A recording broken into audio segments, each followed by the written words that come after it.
tem homens psicopatas, e as meninas nunca, que elas vão ficar de fora, né? É interessante como o cinema também, ele trabalha com o elemento feminino, mas sempre com um aspecto de punição. E aí, nessas histórias todas, eu adoro a Sharon Stone, porque ela é uma das únicas psicopatas que se dá bem, vamos bem, dá bem ficar com o Michael Douglas, não acho muita graça não, mas que se dá bem, ela se livra de ser presa, né, e de uma forma brilhante. Então, assim, os filmes que lidam com mulheres psicopatas, eles são em menor quantidade, mas eles não deixam de existir. E isso é muito interessante também, porque, assim, na maioria das vezes, a própria psicologia rejeitava até então, né, o papel de mulheres psicopatas. Mas a gente não pode deixar de crer que elas existem. As cenas fatais dos filmes da época, do filme Noé, né? Tinha um personagem da Femme Fatale, né? Sempre tinha uma mulher que traía e que era assassina, né? Mas que levava o cara à desgraça, né? Normalmente elas morriam, mas elas não eram assim as perpetradoras dos crimes, como essas aqui, que são psicopatas de primeira linha, né? As mulheres fatais, elas levavam os homens à ruína. Geralmente elas acabavam sendo punidas por isso, claro, porque a mulher sempre leva o ferro no fim das contas nessas histórias, né? Mas elas não saíam matando assim indiscriminadamente e sem remorso. Outras, sim, mas são pouquíssimos os exemplos, né? Como essas aqui que a gente está mostrando, né? Passa para a gente, Cris, por favor. E é claro que eu vou passar a minha favorita.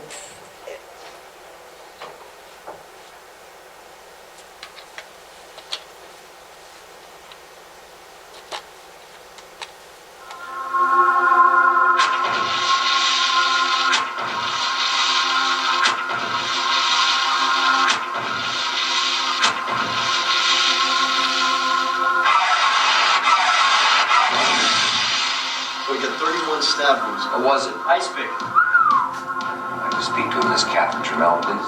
Is she a suspect? She's a suspect. I wanted to write a book about the murder of a retired rock and roll star. Yeah, she does the boyfriend with an ice pick. She intended the book to be her alibi. I picked him up, and I had sex with him. You didn't feel anything for him, just had sex with him for your book. In the beginning. Then I got to like what he did for me. You like playing games, don't you? It's nice. You've got no physical evidence. She's lying. What's your new book about? A detective. He falls for the wrong woman. What happens? She kills him. Stay away from her. You are out of control, Colonel. You won't learn anything I don't want you to know. She knew I'd say she did it, and she knew that nobody would buy it. She is screwing with your head, Nick. She knows things about me that I only told you. How's it feel to kill someone? You tell me. You got too close to the fire. Nick, you liked it. You're in over your head.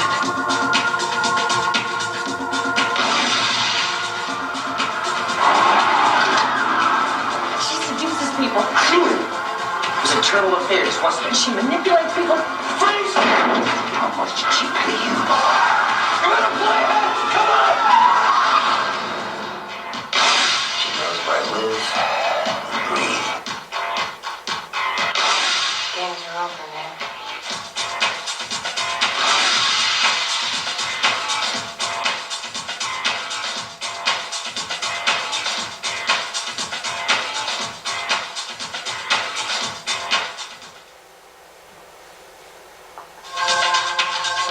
Basic Instinct is a smashing psychological shocker. You like playing games, don't you? It's nice. Not since Fatal Attraction has there been such an electrifying thriller. You're in over your head. Michael Douglas is terrific.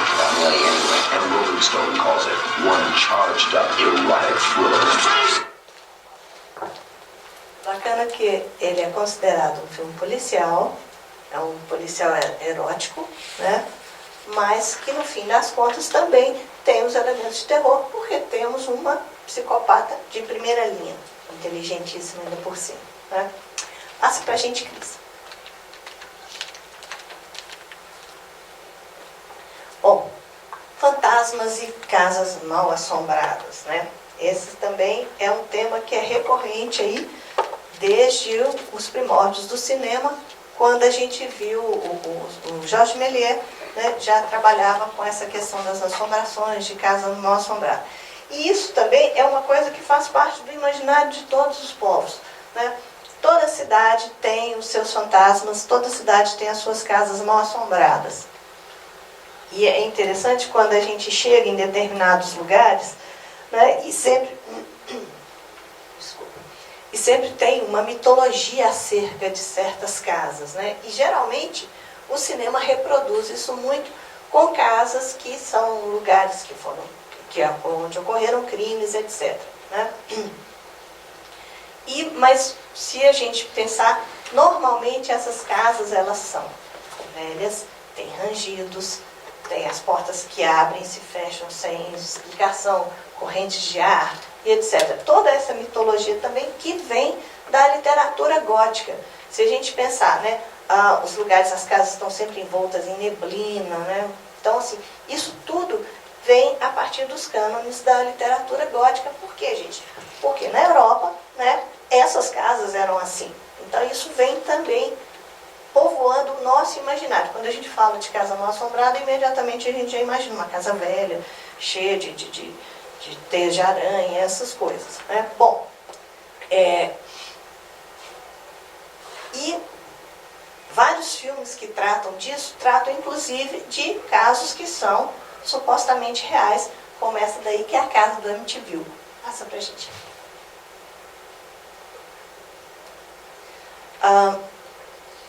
Um dos melhores filmes de casa mal assombrada, né, e eu fiz questão de colocar o livro, é O Desafio do Além, ou A Casa Amaldiçoada, Amaldiçoada é bom, Amaldiçoada, que são 2 filmes baseados nesse livro da Shirley Jackson, que é A Assombração na Casa da Colina, que é uma obra-prima da literatura gótica norte-americana, né, é um livro mais recente, que ele é um livro do século XX, e ele foi relançado agora. Né? E é um dos livros que mais influenciou também a obra do Stephen King. Né? Quando ele fez o livro dele de vampiro, eu não vou me lembrar o nome agora, que eu esqueci, ele abre o livro exatamente com uma citação desse livro da Shirley Jackson. Né? Então, muitos livros, muitos filmes também são baseados nesses livros aí. Por exemplo, O Horror em Amityville é baseado no livro, O Iluminado é baseado no livro, obviamente, né? O 1408 também é baseado no livro, e A Mulher de Preto também. Então, isso aí vem muito, essa conjugação entre livro e filme também é um elemento presente. E as casas mal assombradas e hotéis mal assombrados também, eu acho que a primeira grande história de hotel mal assombrado é do Iluminado, que é o Hotel Overlook, né? E o Stephen King repete também essa fórmula no 1408, que é uma história um pouco diferente, mas também se passa num quarto de hotel mal assombrado, e é muito bom, por sinal, o conto. Né? E, mais recentemente, a gente vê a mansão Winchester, que também é baseada numa lenda norte-americana, de uma casa que é reconstruída continuamente. A gente vai ver uma ceninha, dos filmes que eu acho de casas mal assombradas, que é o mais assustador dos últimos tempos, foi esse ali, A Mulher de Preto, que é realmente com o Daniel Radcliffe, é um filme muito, muito bem construído, muito assustador. Passa pra gente, por favor.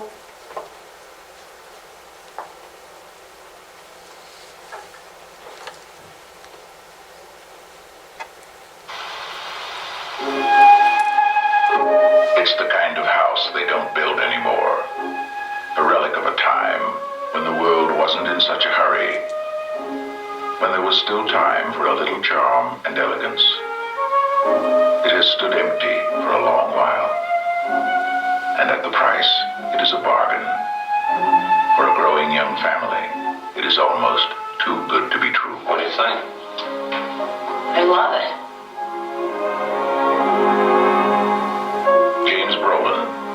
serial killer, Rod Steiger, in the Amityville Horror.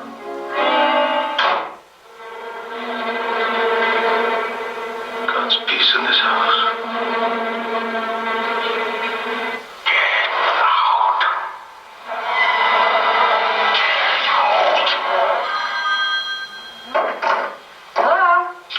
Kathy?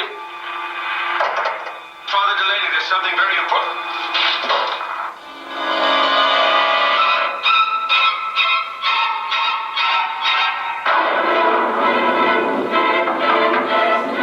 Mommy, I want to go home.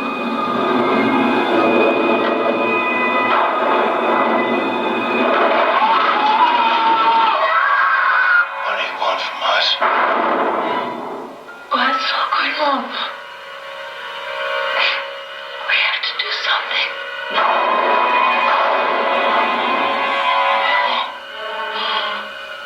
I'm coming apart! Oh, Mother of God, I'm coming apart!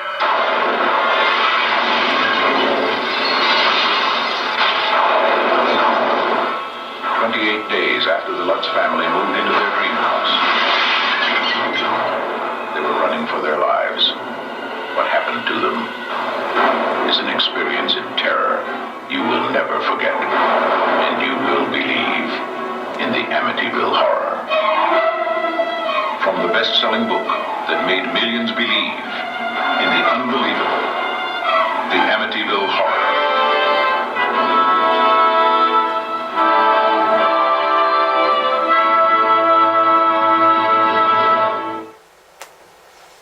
Vocês repararam como a trilha sonora é parecida com a do Psicose? Pois é, não é por acaso, né? Eu escolhi esse filme porque esse é um dos filmes de Casas Mal-Assombradas que mais teve remake até hoje também. Né? Inclusive, eu acho que eu li outro dia que vai ter uma série que é baseada também nessa história. A história é curiosa porque, supostamente, né, ela se baseia numa história real de uma família que mudou para essa casa e viveu 33 dias lá. E abandonou desesperado com um terror. Essa é a primeira versão, né, mas eu acho que a última que foi feita é de 2013, se não me engano. E é sempre essa casa aí, a casa que, de fato, é contada a história. Então, é uma história... Casas Mal-Assombradas, elas fazem parte do nosso imaginário também, em qualquer cidade que seja. Aqui em Brasília deve ter um tanto também. Bom, a começar do Palácio, né, que está mal assombrado, mas enfim, deixa pra lá. Bom, as bruxas também, elas fazem parte aí de uma longa tradição no cinema, né? E aí a gente pode pensar assim, como as bruxas, elas têm visões muito distintas das histórias de bruxa, né? Desde as jovens bruxas, que são as bruxas adolescentes que fizeram a cabeça aí dessa geração mais jovem, né, que é um fenômeno esse filme, eu acho interessante. Eu nunca tinha visto. Aí há um ano, 2 atrás, os meus amigos mais jovens me chamaram para ver. Não, você tem que ver esse filme. Aí eu fui assistir o filme, eu achei ruim pra caramba. Mas, enfim, faz parte também daqueles filmes que passaram na sessão da tarde na década de 80, né, Breno? 80, 90. Então, os filmes de bruxa, geralmente, eles associam também com as questões ligadas ao satanismo, né? Tem um aspecto também muito forte ligado à sexualidade, né? Por quê? Porque as mulheres que eram consideradas bruxas, elas sempre eram as figuras do mal que seduziam as pessoas, né? Então, eu coloquei alguns exemplos de filmes de bruxa, né? Mas eu vou passar uma das versões de bruxa que não é aterrorizante.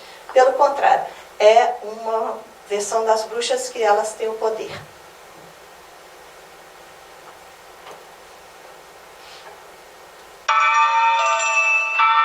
In the quiet town of Eastwick, where nothing ever changes, 3 beautiful women are about to discover powers they never dreamed they had. Who should we be looking for? He should be really handsome. Nice eyes.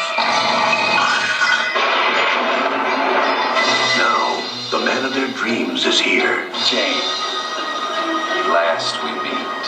to stay for a spell. Who are you? Just your average, horny little devil. With the witches of Eastwick. We can do things you haven't any idea. You know what's going on over there? She says she sees the devil here in Eastwick. If you were the devil, would you come to Eastwick? Oh, I don't know.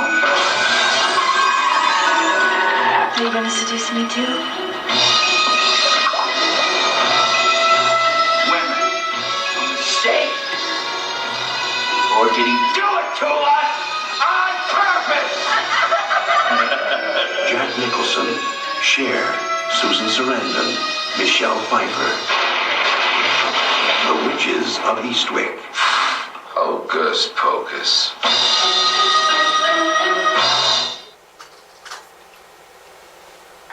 Não é definitivamente um filme de terror, mas é um filme que desafia, né, com a questão do poder da mulher. E os filmes de bruxa, eu acho que eles sempre estão trabalhando com essa questão ligada ao poder, né? De alguma forma, grande parte dos filmes de bruxa elas acabam também se lascando no final. Mas esse aí é um filme que faz uma apologia inversa, né? Elas, inclusive, conseguem dominar o diabo, que é uma coisa muito interessante também. Passa pra gente, Cris.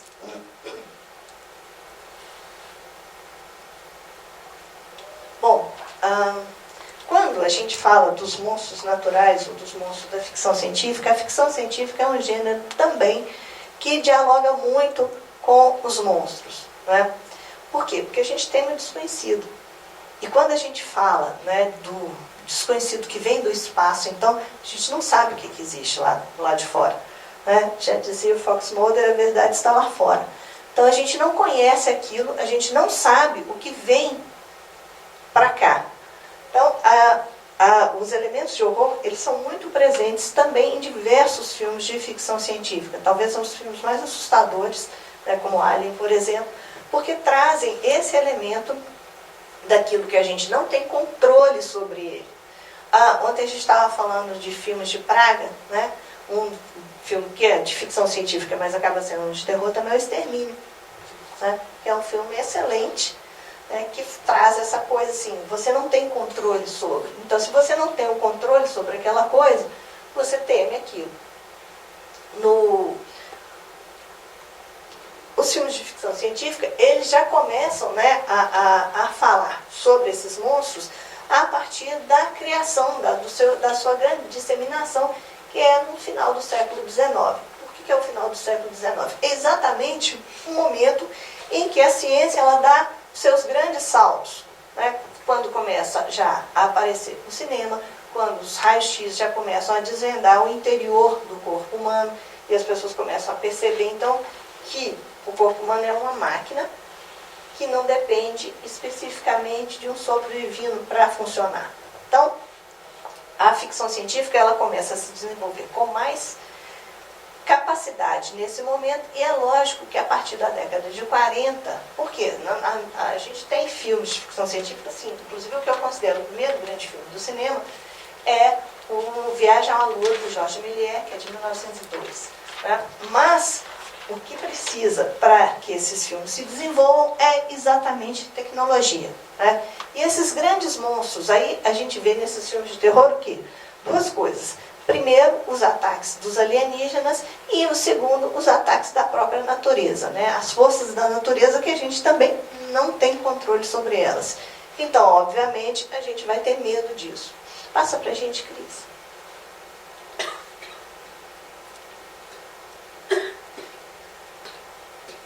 Quando a gente vê essa... Não, volta. Quando a gente vê, né, os monstros aí que vão sendo criados, aí a gente pode passando por eles devagarzinho. Quando a gente vê o homem invisível é o quê? É um produto da ciência, né? Ele é um ser que é um pesquisador, sempre os cientistas malucos, tá vendo? Ele é um pesquisador que toma uma fórmula e vai ficar invisível. Só que essa invisibilidade acarreta a ele o quê? Uma loucura também. Então, É um filme que, teoricamente, seria um filme de ficção científica, porque ele parte de uma premissa da ciência, mas, ao mesmo tempo, ele se transforma numa história de terror, porque o cara vai perdendo o controle das suas ações e vai enlouquecendo progressivamente, né? Nessa mesma linha, a gente pode pensar também no A Mosca da Cabeça Branca e o A Mosca, que é o remake dele. Por quê? São premissas também que partem de experimentos científicos, né, que perde-se o controle e a pessoa, ou o cientista, ele vai enlouquecendo. Isso aí, gente, a gente tem N filmes que a gente pode citar nessa linha. Eu só coloquei esses aqui, porque inclusive a mosca vai passar. A mosca vai passar, não vai? Passou? Já passou e vai reprisar. Pois é, a mosca já passou. Uma outra coisa também que a gente pode perceber são os alienígenas que tomam conta da Terra. E aí eu podia ficar aqui 5 horas só falando de filme de ficção científica, que é a minha, eu diria que é a minha especialidade, que eu gosto de filme de terror, mas eu amo ficção científica. Então, assim, e os alienígenas, desde os primeiros filmes de alienígena, né, a gente é criado para temer. E aí, nessa linha, eu acho que a gente podia citar também, eu podia ter colocado aí, não me passou pela cabeça, espera que me deu um branco. Não, de que a Terra parou. Gente, esqueci. Foi feito o remake do Spielberg, gente. Guerra dos Mundos. Nossa, esqueci. Guerra dos Mundos, para mim, é uma das obras mais sensacionais, porque os alienígenas vêm, eles atacam a Terra, né? Não explicam nada, nós viemos aqui para destruir. Né? E é um filme extremamente assustador, e você vê o alien uma vez só, e numa cena muito rápida, quando ele passa assim. Né? E só na última cena que você vê a mão dele caída, não passa, não, caída lá. É um filme que, em hora nenhuma, praticamente, você vê a ameaça. A gente sente a ameaça, mas você não vê. Isso aumenta, numa proporção gigantesca, o temor frente àquilo. E na década de 40, principalmente pós a Segunda Guerra Mundial, final dos 45 até a metade dos anos 50, é o auge desses filmes de alienígenas que atacam a Terra. Né? Por quê? Por 2 motivos. Primeiro, que a gente vê a questão da Guerra Fria, né? E sempre a maior parte dos alienígenas vinha de Marte, que era o planeta vermelho, uma alusão clara ao comunismo, e aí a gente pode falar de Invasores de Corpos também, etc., que foi um filme que já teve 2 remakes posteriores, né? Mas a gente pode falar também de outros filmes que trazem esses monstros, né, que vão devorar as pessoas. A ideia, né, é sempre um ser que vem do espaço para devorar as outras pessoas. Ou seja, é um autêntico monstro, só que é um monstro que vem de fora. E nesse caso aqui, mais recente, o Alien faz isso também magnificamente bem. Né? Quando no primeiro Alien, a gente praticamente também não vê o filme. É o mesmo recurso que o Ridley Scott usa para não mostrar o monstro. Né? Ele guarda o monstro até o finalzinho. E para guardar o monstro até o finalzinho, quem faz isso magnificamente bem também é o Spielberg. Né?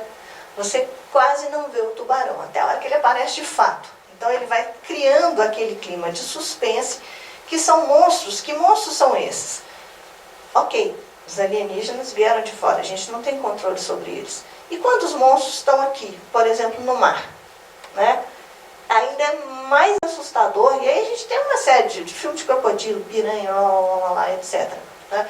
Mas o tubarão, eu acho que é a grande virada no filme de terror, porque o tubarão é alguma coisa que pode muito bem estar em qualquer litoral. Quem garante que não?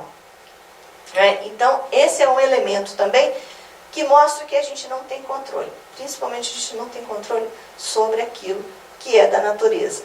E aí, gente, a gente vê uma série de filmes que são chamados os filmes catástrofe, né? Que tem o tornado, as enchentes lá, a enchente a fenda lá de São Andrés também, que são filmes que fazem essa apologia ao terror, né, de coisas que nós não temos controle. Ou filmes também que a ameaça vem do espaço, com os meteoros que vivem caindo na Terra e que vão destruir a civilização. Bom, O tubarão, assim como a tarântula e os pássaros, o que eles têm em comum? São seres que habitam o planeta Terra, né? Tanto o tubarão quanto os pássaros. O tarântula é o quê? O tarântula faz uma apologia aos perigos da energia atômica. Porque a história de tarântula, e aí tem vários filmes nesse mesmo período histórico, na década de 50, que vão falar dos riscos da energia nuclear.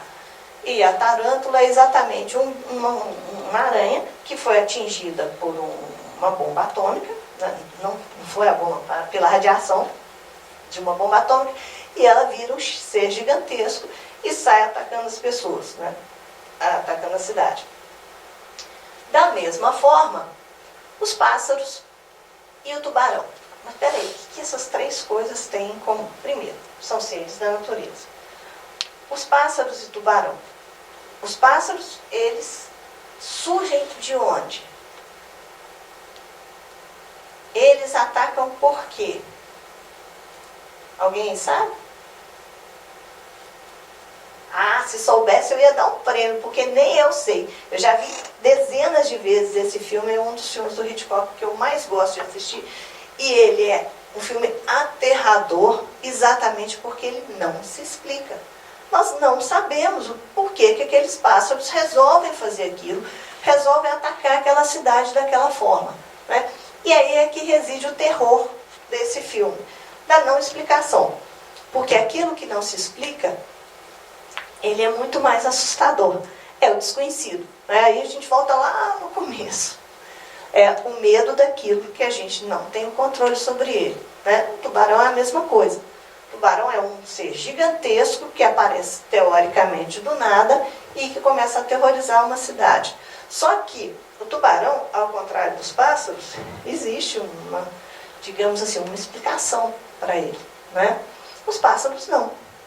E é por isso que eu considero um filme de terror de primeira linha, porque ele não se justifica. A gente nunca sabe por que aqueles pássaros estão lá, se eles vão embora algum dia, se aquilo ali vai virar a Ilha dos Pássaros, a gente não sabe. O filme acaba assim, o Hitchcock fala, vocês vão embora aí que eu não vou contar para vocês, né? E isso é que faz com que ele seja tão assustador também, o fato de a gente não ter um domínio sobre isso, né? E aí vamos falar de Gremlins. Gremlins também, teoricamente, começa como um filme bonitinho para crianças. Bichinho bonitinho, bacana e etc.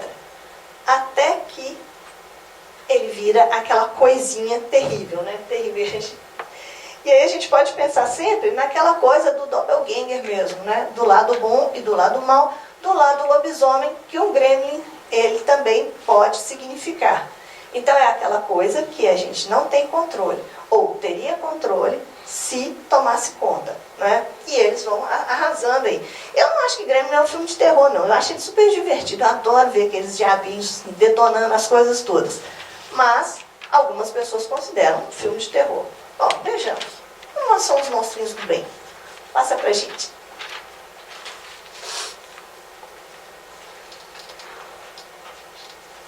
Mas aí a gente vai ver um clássico, não um Gremlin.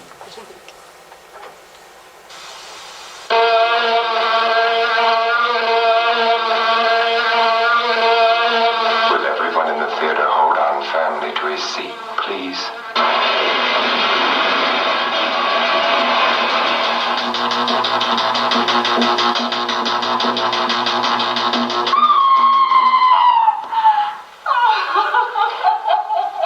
Stop it! Stop it! I'm Vincent Price. What unearthly horror did that girl gaze upon? What manner of incredible thing walked beneath that hood? It would be unfair at this time to show you any more of what went on in that laboratory where a man actually dared to play God. So fantastic words can't begin to describe it.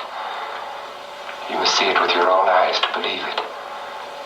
When the fly comes your way.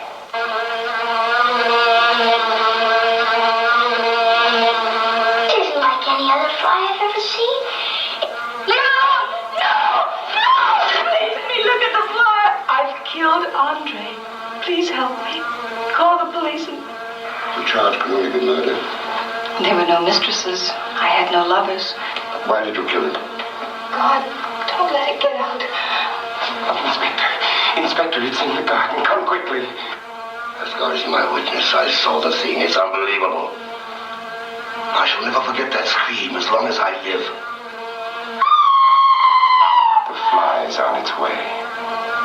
Watch out for it. It's far beyond anything your mind could ever conceive.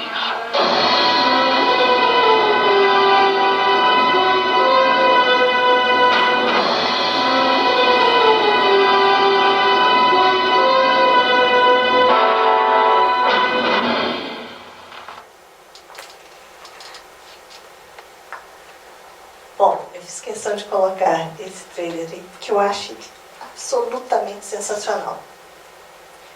O personagem do filme conta para a plateia o que está acontecendo. E ele conta, obviamente, não contando a história, né? Mas ele traz a plateia para dentro da sua própria história. Né? E o Vincent Price, ele, no caso, é um dos personagens do filme.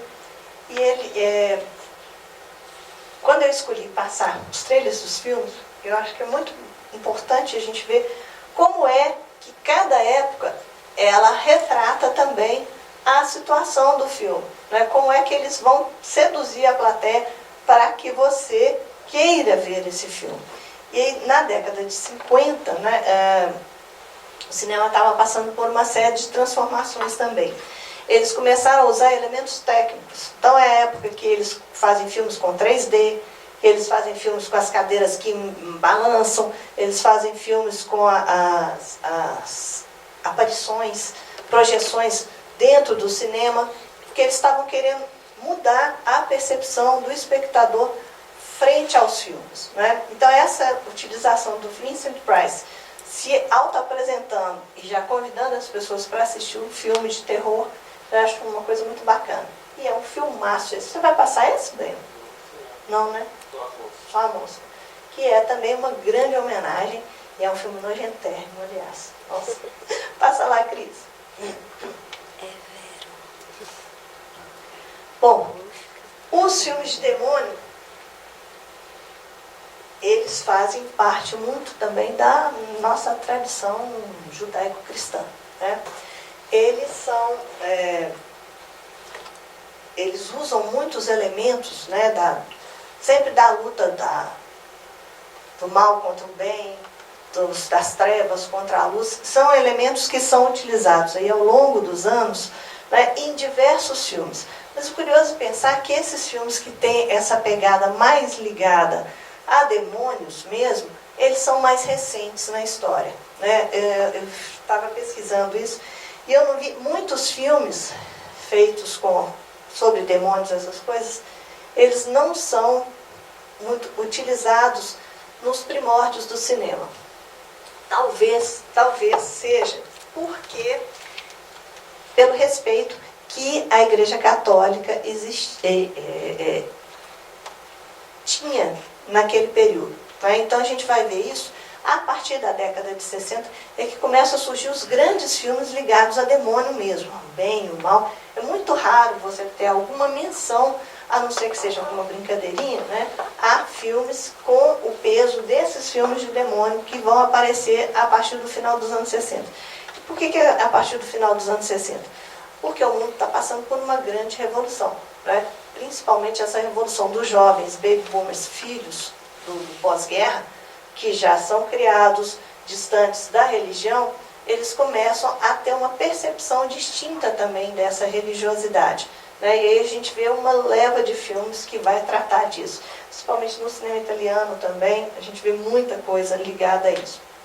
3 exemplos clássicos aqui são O Bebê de Rosemary, do Polanski, que é um dos filmes mais assustadores que eu já vi na minha vida e eu pretendo não ver nunca mais.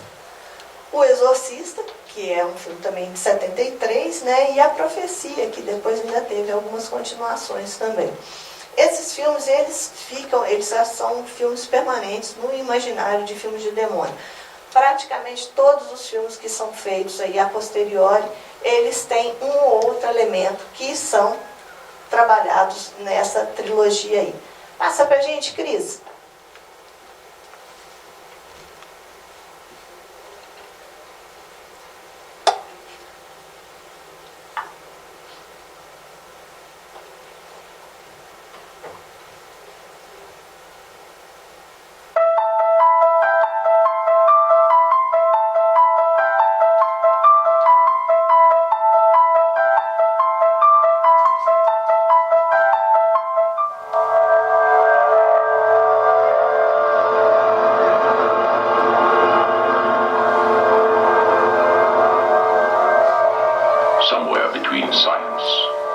superstition.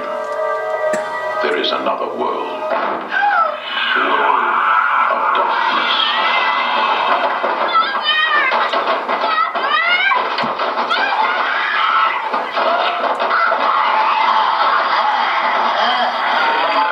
Nobody expected it. Nobody believed it.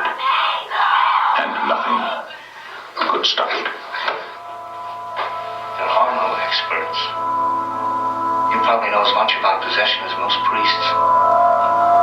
Look, your daughter doesn't say she's a demon. She says she's the devil himself. I'm telling you that that thing upstairs isn't my daughter. Now, I want you to tell me that you know for a fact that there's nothing wrong with my daughter except in her mind. You tell me you know for a fact that an exorcism wouldn't do any good. You tell me that!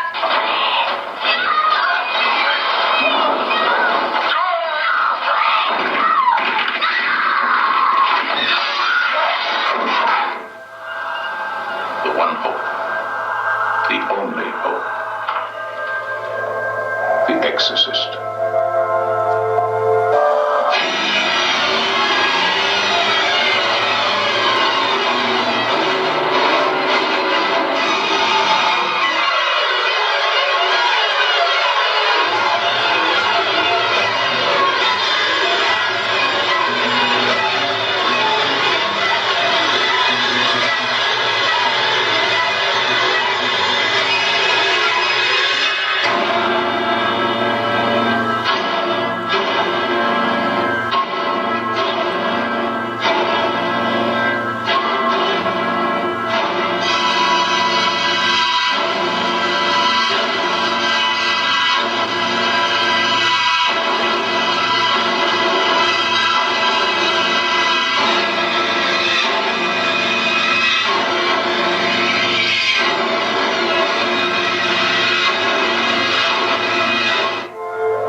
Bom, o Exorcista, eu lembro bem, eu era pequena quando esse filme foi lançado. E ele foi considerado assim, todas as pessoas que eu lembro comentando desse filme, elas iam assistir e ficavam aterrorizadas com o filme, né? Tanto é que ainda se criou toda uma mitologia em torno da história, posteriormente, dos personagens, das pessoas que interpretaram isso. Nossa, linda mulher, coitada, tem 1000 histórias aí contra ela, né? Ela foi possuída e por aí vai, um tanto de história. O que é interessante é o seguinte, a força que o filme tem para criar uma mitologia em torno dele. Tanto é que o filme, quando o livro fez, foi em 2013, que o filme fez 30 anos, como é que é? Quantos anos? 30? 73 para 2013, dá quê? 40 anos, né? O livro foi lançado aqui no Brasil, inclusive, ele foi relançado mundialmente e o filme também foi relançado. E é interessante a força que esse filme ainda tem hoje em dia, né? Se a gente olhasse com olhos muito críticos, a gente vai ver os efeitos especiais são ruins, mas ainda assim o filme ele é extremamente forte e assustador até hoje, né? E é bacana porque que esse filme ele criou esse impacto tão grande naquela época, que ainda hoje ele continua sendo uma referência.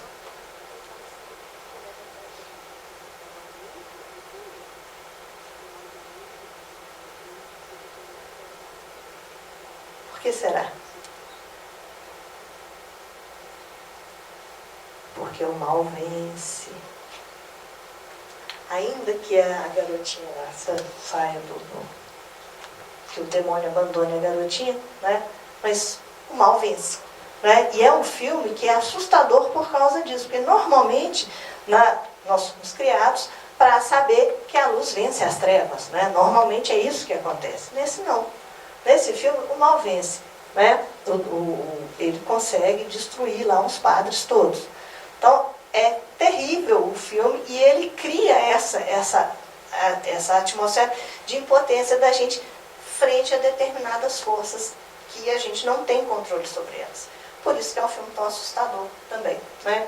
E os outros, a maior parte dos filmes, a Profecia também, são filmes. A Profecia teve um remake, inclusive feito com a Mia Farrow, que é a babá, que é a mãe do bebê de Rosemary, né? Exatamente também com essa pegada. Sempre assim, o mal vence. Os filmes de demônio, geralmente, eles sempre terminam no empate.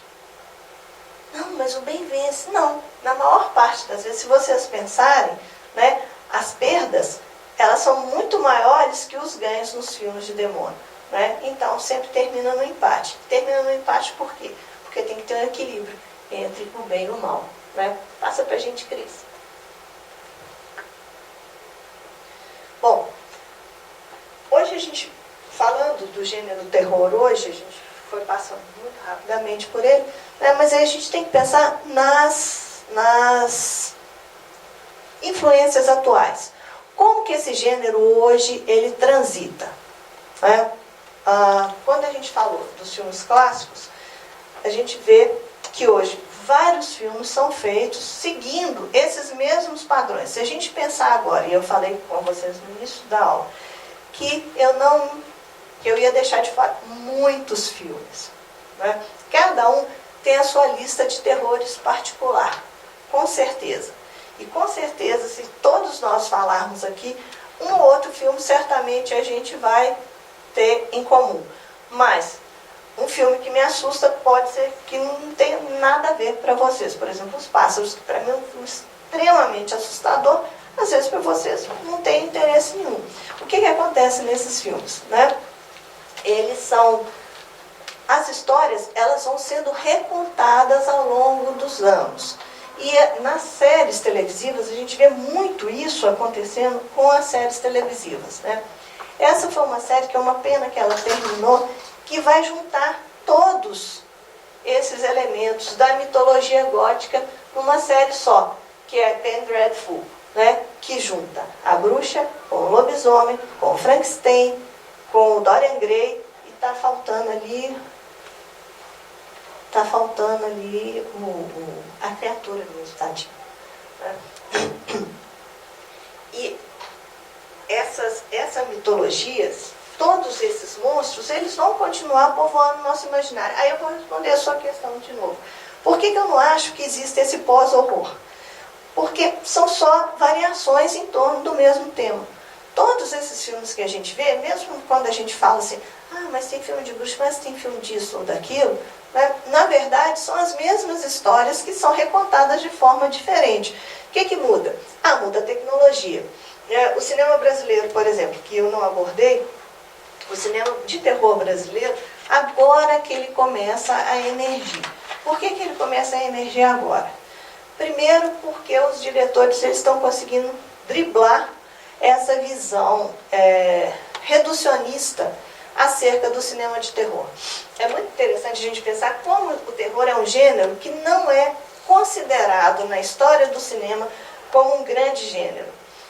Quando eu estava montando esse curso, eu fui nos meus grandes livros de teoria do cinema, né? Teoria e história do cinema. Você praticamente não vê menção nenhuma a filmes de terror, né? É como se fosse um gênero assim, inexistente.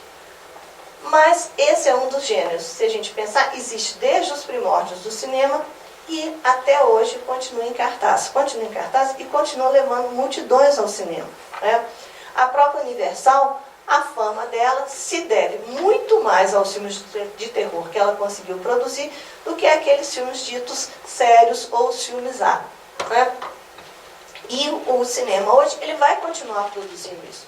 O cinema brasileiro, ele está quebrando esse preconceito com relação a essa produção, também por um outro aspecto, pelo aspecto de custos. Com as novas possibilidades que vêm aí sendo promovidas pela impressão 3D, pelos novos softwares de computação gráfica, né, o custo para se fazer um filme de terror, ele cai um pouco também.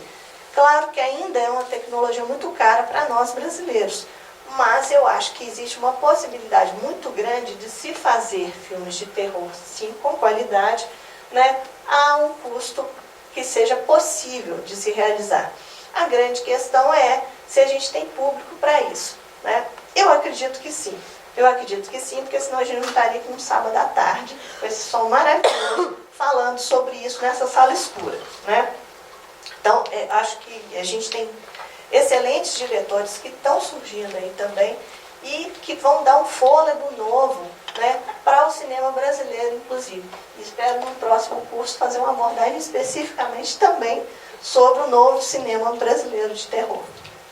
Eu acredito que o gênero também, atualmente, ele ganha força pelos movimentos sociais, né? Com relação ao Get Out, o Corra, que deu ao Oscar, né? Recentemente, assim. Então, tem toda essa temática do racismo nos Estados Unidos. Aí teve um movimento do Oscar So White também, que deu um impulso, né? E aí o público começou a ver o gênero terror, assim, dentro das premiações, né? Porque até nas premiações ele é meio que abandonado, excluído, quase nunca deu. E o Get Out veio para dar uma modificada, né? É um filme independente também. Eu acho que também a denominação de pós-horror, ela vem disso, de você querer levar um gênero para um nível mais válido, tipo, agora a gente está no Oscar, agora tem crítica boa, então vamos separar isso do Invocação do Mal, que a gente vai continuar considerando o filme dele e não vai levar a sério. Mas, assim, é o mesmo gênero, nada mudou. Você pega o Hereditário, você pega o Get Out, você pega a Bruxa, e são coisas que eles estão refazendo, são as mesmas ideias. Mas como eu não gosto, é uma coisa até que ontem aqui no debate eu até falei do As Boas Maneiras, né, que para o filme ser aceito por uma certa intelectualidade, ele precisava ter essa questão social, né? Eu acho que é uma coisa até meio que vai até meio sem querer da parte até de quem faz, de ficar batendo muito nessa tecla. Eu pessoalmente eu não gosto, porque eu acho que é querer embarcar numa onda que talvez não é a onda do filme. Os filmes de terror sempre tiveram tudo isso que vocês falaram aí, os filmes de terror sempre tiveram. Basta você ver a Noite dos Mortos-Vivos, né? E na Noite dos Mortos-Vivos, imagino que todo mundo tenha visto aqui, no final o negro é morto, mas não, ele não era zumbi. Então, assim, o Corra, ele, assim como a forma da água, a gente também tem que situar o momento que a gente está passando, o momento que a indústria cinematográfica hollywoodiana está passando, para também colocá-los ali.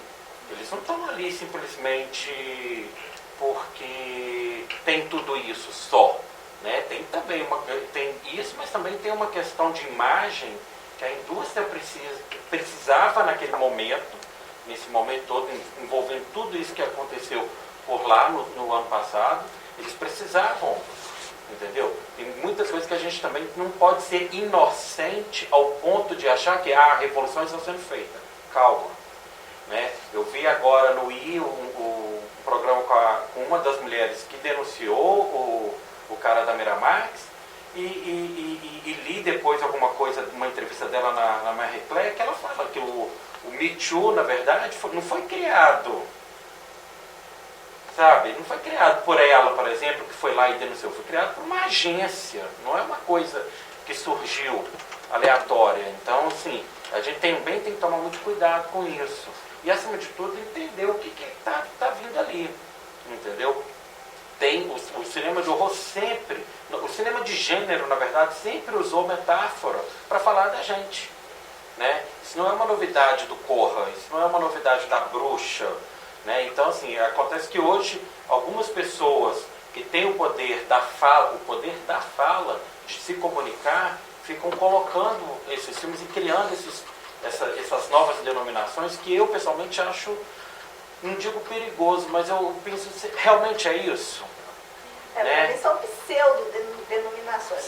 Pode falar que é pós, para mim, eu já acho complicado. Porque aí você está diminuindo, você continua diminuindo o gênero, entendeu? E é um gênero que sempre movimentou a indústria, né?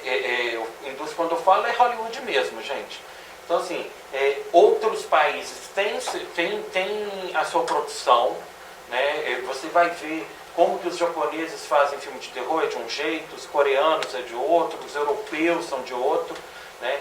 Então, assim, é um gênero que está aí presente há muito tempo e que ele está sempre mandando uma mensagem para a gente, né? Eu acho que a função, de uma certa forma, é uma função do terror, assim como da ficção científica, né? Basta a gente ler o Guerra dos Mundos, foi escrito no final do século XIX, né? Então, assim, ele já estava imaginando coisas que depois realmente aconteceram, né? Tem um outro livro dele também. Se a gente pensar como que o Guerra dos Mundos, né? As duas versões do Guerra dos Mundos, elas são totalmente distintas, mas elas respeitam o imaginário da época. Por exemplo, o Guerra dos Mundos, o primeiro, 53, quer dizer, 53, ele já é feito no auge da Guerra Fria, né? E para mostrar aquele terror sobre o vermelho. Já Guerra dos Mundos do Spielberg, que eu considero um filmaço, na crítica desceu o pau, eu não entendo porque a gente tem mais medo do homem contra o homem do que dos alienígenas. Porque a falta de solidariedade, o filme é uma grande denúncia, é a falta de solidariedade do homem frente a ele mesmo, né? Então, assim, são duas abordagens totalmente distintas e é a mesmíssima história. Mas é a diferença temporal também, né? Então, assim, quando a gente fica falando esses pós, me dá meio arrepio falar isso, porque são as mesmas coisas, né?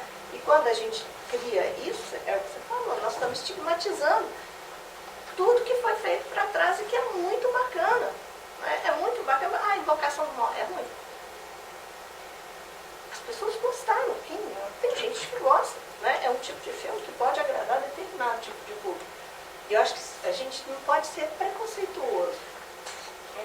Tem filmes que vão agradar alguns, tem outros que não, tem uns que são mais profundos, outros não. Né? Vai depender do que é que a pessoa quer e como a gente lê o filme também. Eu acho que o mais importante é a gente ter olhos para ver além daquilo que está sendo contado ali num primeiro momento. Né? E quando a gente vê o filme e presta atenção no que está por trás daqueles diálogos, a gente vai vendo assim, meu Deus do céu, como tem coisas para a gente contar, coisas para a gente discutir. A gente tem que ter os olhos abertos, né? Se a gente pensar igual o Bebê de Rosemary, alguém aqui viu o bebê? Assim, não, viu o bebê? Ninguém, a única pessoa que vê e que demonstra pra gente todo o horror que é aquele bebê é a Rosemary quando ela vê. Né? Então, é igual a bruxa. Alguém vê a bruxa? O instinto materno dela, sim, né? Porque ela ainda quer... Sim, né? Mas no primeiro momento, por mais que ela você veja que é aterrorizante o bebê, ela quer acalentar o bebê. Quer acalentar. Entendeu? E aquele filme, naquele momento, ele é de 68, né? A gente tem que pensar também, assim, tudo que está em torno daquela mulher ali também, né? O próprio conceito de família já começa a ser questionado naquele momento, né? Naquela época, naquele período, por conta da contracultura, por conta de tudo que aconteceu, principalmente no ano de 68. Né? Então, assim, a bruxa, por exemplo, a gente não vê a bruxa de Blair, ninguém viu a bruxa até hoje. Né? Então, assim, dizer que o fato de que esses filmes usam esses artifícios que outros filmes já usaram, aí colocar isso como novidade, é isso que eu acho perigoso. Novidade não tem. Entendeu? O cinema, na verdade, ele vai reciclando, vai copiando o que o outro fez, sim.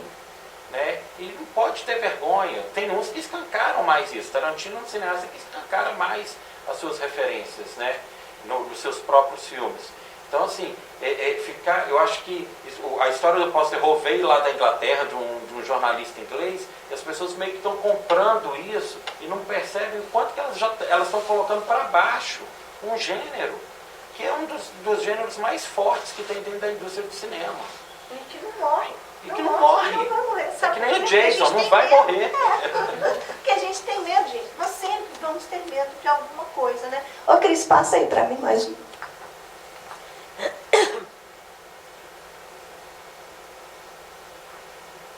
Eu tenho medo desse daí, ó.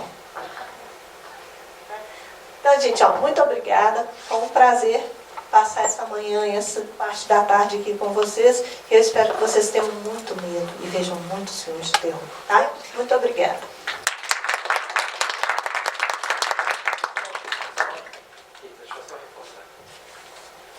Pessoal, só reforçando, quem não deu o nome para passar ali para Sandra, os catálogos a partir do dia 26, a gente já vai estar com eles aqui.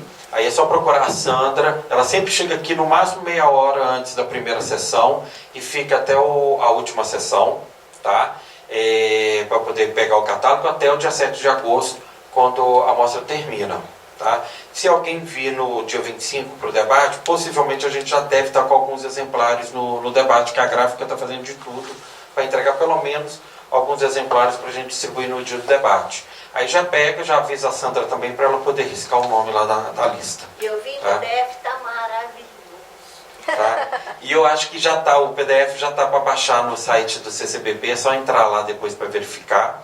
Tá? E agradecer a presença de vocês, agradecer o CCBB e o Banco do Brasil pelo patrocínio, pela seleção do projeto aqui, de estar podendo realizar esse projeto para vocês. Tá certo? Quem fez a Masterclass já tem um? Já, quem participou da Masterclass que deixou o nome com a Sandra, já tem o seu garantido. Entendeu? Aí eu só estou falando assim, tem que vir pegar entre o dia 26 e dia 7. Tá? E se por acaso vir no dia 25, no dia do debate, possivelmente a gente vai ter, e só avisar ela para ela poder riscar da lista, para a gente dar a oportunidade de outras pessoas poderem ter um exemplar também do catálogo. Tá certo? O certificado até o dia 7 de agosto a gente está mandando para vocês por e-mail também. Tá certo? Muito obrigado, viu, gente? E tem uma sessão hoje, tá, gente? Não deixem de assistir. Vai ter às 4h30 tem a Festa do Monstro Maluco. Então, um clássico da animação, com bonecos. Stop motion. Obrigado, viu, gente?